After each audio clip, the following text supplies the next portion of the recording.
আসসালামু আলাইকুম, আমি ডক্টর নাজনীন নাহার। আমি এমবিবিএস পাস করেছি বারেন মেডিকেল কলেজ রাজশাহী থেকে। আমি এবার চান্স পেয়েছি ল্যাব মেডিসিন টিএমএসএস মেডিকেল কলেজে।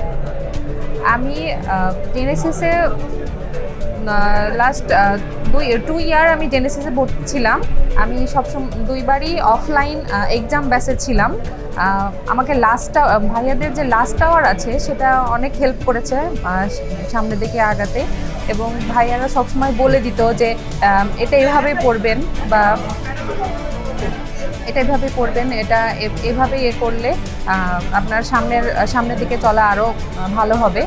আর লাস্ট আওয়ারটা আমাকে সবসময় মানে ভালো করছে। লাস্ট আওয়ারটা আমি খুব ভালোভাবে পড়েছিলাম, এবং ভাইয়াদের লেকচার শিট যেগুলো অনেক সুন্দরভাবে গুছানো। আর পরীক্ষা দেওয়ার সময় মনে হচ্ছিল যে আমি জেনেসিসের যে কোচিংয়ে যে আমরা পরীক্ষা যেভাবে দিই সেটাই মানে মনে হচ্ছে সেই কোশ্চেনেই আমরা পরীক্ষা দিচ্ছি। ধন্যবাদ জেনেসিসকে এভাবে আমাদের হেল্প করার জন্য। Thank you.